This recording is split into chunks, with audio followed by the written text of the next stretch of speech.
no, sumikat po si Abante, no? Ang dami po niyang interview session ngayon. Dalawa po yung napanood ng interview niya. Sabi niya gusto niya i-contempt.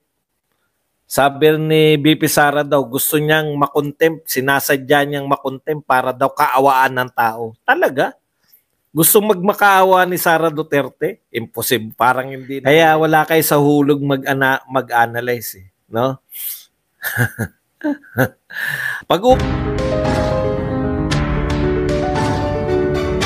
Okay, si Benny Abante po, sought after ng media kasi alam nila na mga hindi takot magsalita, sasabihin niya. Kaya gustong-gusto nila yan dahil gusto nilang ipahiya si BP Sara.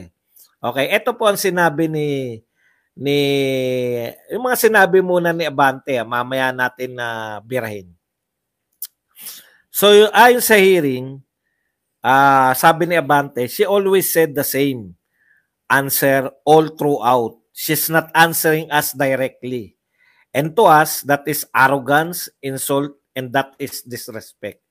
So sila po ay, ang tingin niya, napaka-arrogante, no, ni BP Sara, at ito po ay insulto at kawalan ng respeto sa mga congressman. May sinabi pa yan porke ba't kami ay congressman? Di ba? Maliit ang tingin sa amin. Porke ba't siya ay vice president? Baliktarin po natin, no? Bakit po, alam nyo ng vice president, bakit maliit po ang tingin ninyo? Bakit nyo po sinasabihan na yes or no lang isasagot? Bakit nyo po sinisigawan? Alam nyo pong vice president. Di po ba?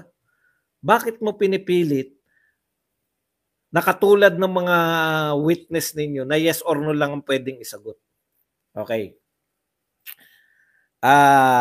Forgo the opportunity to defend the budget in a question and answer format. Yan yung lagi niyang sinasabi. So na-insulto po si Abante. At dahil dyan, why is it, Madam Vice President, that it's hard for you to answer yes when you know the answer should be yes? Ayan, di ba? At dahil dyan, kita nyo ano ba ang tinatago niya? Bakit siya umiiwas? Bakit niya palagi nire-refer sa COA? Hindi po siya nagre-refer sa COA. Ang sinasabi niya, tanong nyo sa COA yan. Hindi niya nire-refer. Okay. Sagutin na natin to sagutin na natin. Alam na natin yung nangyari. Huwag na natin ipakwentuhin si Abante. Inulit niya lang yung nangyayari. Dito po tayo sa siya ay na-insulto. No? Siya ay na-insulto. Hindi. Sa mga hindi po nakakaalam, si Abante po, isa po sa mga sikat yan na congressman ngayon. Dahil mahilig po mag-contempt yung mga congressman natin ngayon. Bukang bibig po yung contempt. Tawa nga ako ng tawa kay Kasiong. Kinontempt na, kinontempt pa ulit. Usually, di ba? Nilabas ka, nakakontempt ka, nakakulong ka, di ba?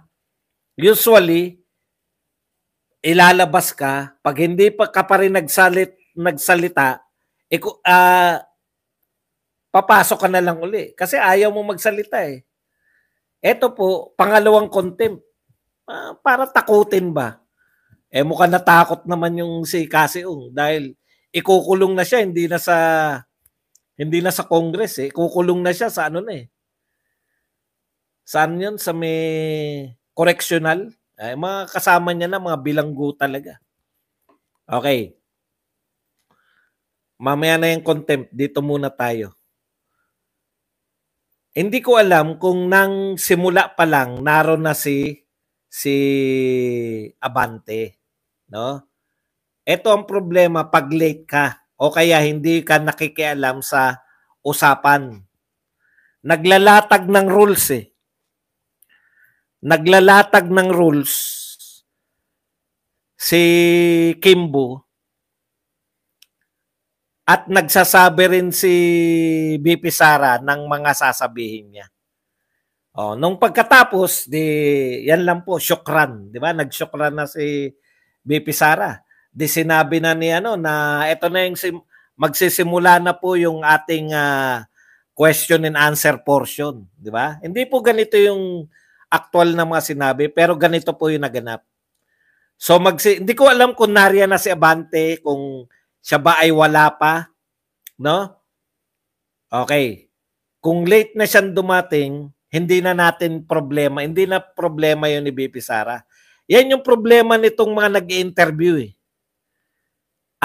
Baka hindi rin nakinig yung mga nag-i-interview.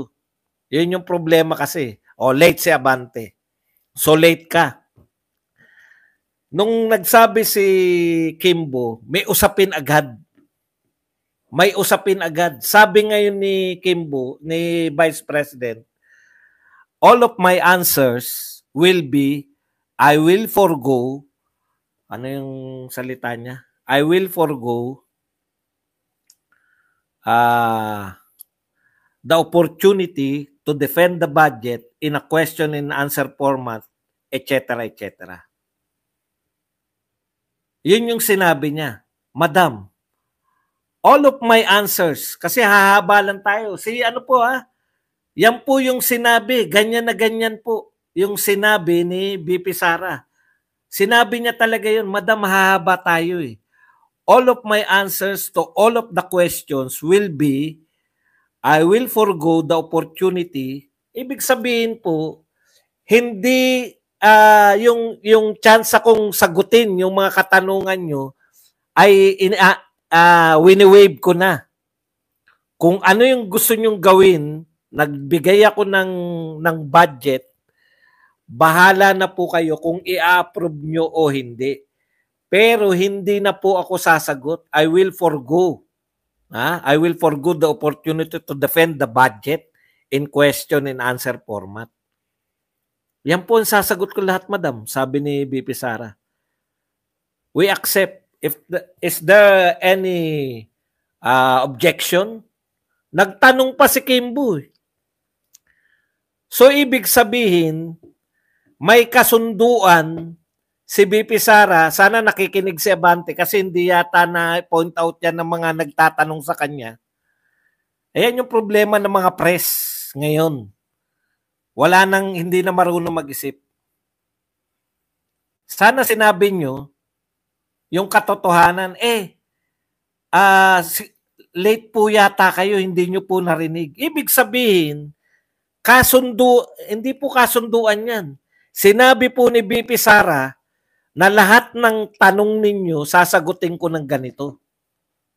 Tapos sabi naman nila, we accept. Is there any objection? There is none. We accept. Nagpaliwanag pa si Kimbo kasi naghanda po ng mga tanong to. Marinig lang namin yung tanong. Marinig lang namin yung tanong. Yun po yun eh. Marinig lang ang tanong. Ngayon, papasok si Abante, hindi alam yung na sinabi na ni BP yun. Wala ba nagsabi, mga staff niya? Kaya, yan po yung sinasabi natin na e-entra da bida, e-entra pa bida, tapos mag-iinarte na akala mo bakit ayaw sagutin. Yes or no? Sinabi na nga ni BP Sara, yun ang isasagot niya.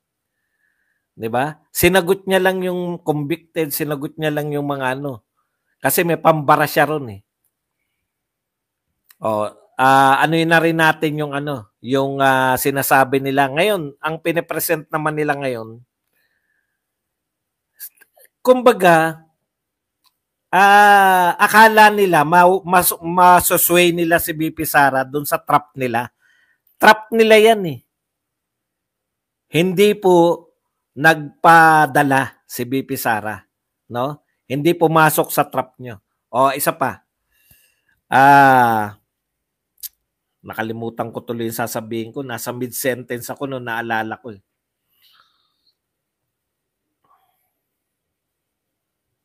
Okay, babalikan ko yan mamaya yung punto na yan. So punta na po tayo rito sa iba pa, no? Meron yung mga troll, yung mga supporter ni BBM. Meron silang pinipresent nung una. Eto, ganito kabugok yung mga nagbibigay sa kanila. Kita nyo po, wala pa silang pang-atake ngayon. Matagal mag-isip yung kanilang yung kanilang scriptwriter eh. No?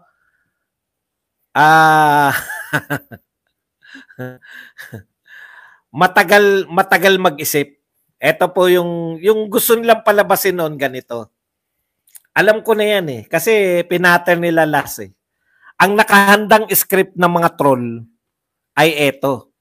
Hindi na naman sumagot si BP Sara, talagang boba. Ang pinasagot na naman mga Yusek. Di ba? Yan yung nakahanda nila eh.